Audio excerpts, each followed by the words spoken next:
یہ بات میں نے 5ویں جماعت میں پڑھی تھی. علامہ اقبال کی نظم شکوہ جواب شکوہ میں نے پڑھی. بانگ درا مجھے میرے بڑے بھائی صاحب نے بھیج دی تھی. ایک شعر تو وہ ہے بانگ درا کا جو میرے تحت الشعور میں کہیں چپک گیا تھا اور میری پوری زندگی کو اس نے ایک رخ پر ڈالا ہے. وہ زمانے میں معزز تھے مسلمان ہو کر اور تم خار ہوئے تاریک قرآن ہو کر. دیکھیے یہ بات صرف اقبال نے نہیں کہی. وہ داڑھی مڈا تھا, عالم تو نہیں تھا. یہی بات کہی 14ویں صدی کے مجدد اعظم شیخ الہند مولانا محمود حسن اسیر مالٹا نے.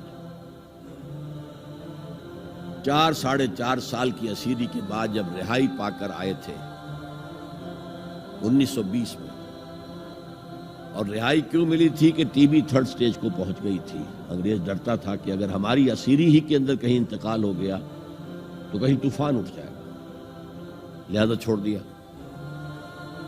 دیوبند میں ایک جلسہ منعقد ہوا اور وقت کے سارے بڑے بڑے علماء موجود. اشرف علی تھانوی صاحب موجود, شبیر احمد عثمانی صاحب موجود, مولانا حسین احمد مدنی موجود, ہمارے جو پاکستان میں مفتی محمد شفیع صاحب موجود. اور انہوں نے یہ واقعہ لکھا ہے اپنی کتاب میں وحدت امت میں کہ شیخ الہند نے کہا کہ ہم نے تو اپنی 4 سالہ دور اسیری میں جتنا ہی غور کیا ہے, ہمیں اپنے زوال کے 2 اسباب نظر آئے ہیں. ایک ہمارا قرآن کو ترک کر دے, یہ لفظ ہے اس کے اندر, نوٹ کیجئے. حالانکہ علماء نے قرآن کو ترک کیا ہے, لیکن اگر آپ نے کہا نہیں تو یہ صحیح نہیں ہے, کیا ہے.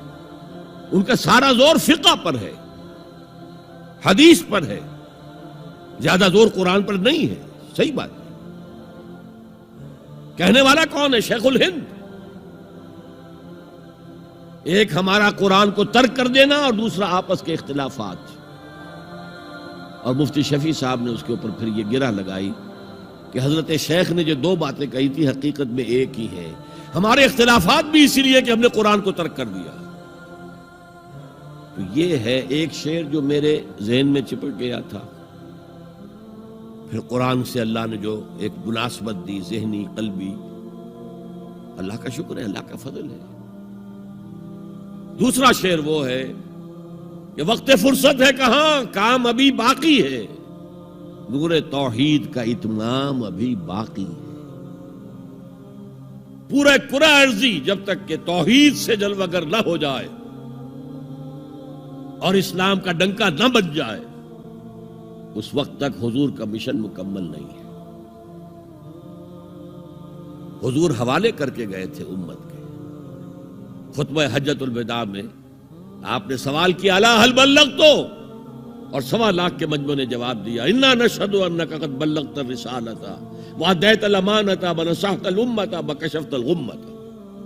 ہاں حضور ہم گواہ ہیں, آپ نے حق رسالت ادا کر دیا, حق امانت ادا کر دیا, مسلمانوں کی خیر خواہی کا حق ادا کر دیا, امت کی خیر خواہی کا, اور گمراہی کے پردے چاک کر دیے. 3 دفعہ حضور نے سوال کیا, 3 دفعہ جواب دے کر پھر آسمان کی طرف نگاہ اٹھائی اور انگشت شہادت سے اشارہ کیا اور پھر لوگوں کی طرف اللہم اشہد اللہم اشہد اللہم اشہد, اے اللہ تو بھی گواہ رہے, یہ مان رہے ہیں کہ میں نے پہنچا دیا. اسے میں کہا کرتا ہوں سائی آف ریلیف. کندھوں پر ایک بہت بڑا بھاری بوجھ آ گیا تھا, بہت بڑی امانت تھی قرآن.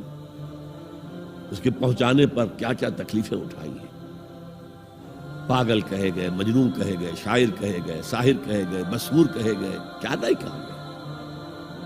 اور پھر جو مارے کھائی ہیں, جو 3 سال کی شیب بنی ہاشم کے اندر اسیری تھی, جس میں کھانے پینے کی چیزیں گھاٹی میں داخل نہیں ہو سکتی تھی. ہماری جیلوں میں تو آپ کو کھانا تو ملتا ہے, وہاں تو کچھ نہیں تھا. پھر طائف کا پتھراؤ یاد کیجئے, پھر مکے سے نکلنا اور 3 دن رات ایک غار میں چھپے رہنا. پھر مدینے کے اندر آپ کو معلوم ہے غزوہ بدر آ رہی ہے, اس میں 70 اگر کافر مارے گئے تو غزوہ احد میں 70 صحابہ شہید ہوئے, جن میں حضرت حمزہ بھی ہیں. 3 رشتے ہیں حضرت حمزہ سے حضور کے, چچا بھتیجا, سب کو بس یہی معلوم ہے. چچا بھتیجا، خالہ زاد بھائی، دودھ شریک بھائی، اور عربوں میں دودھ شریک بھائی حقیقی بھائی کے طور پر ہوتا تھا.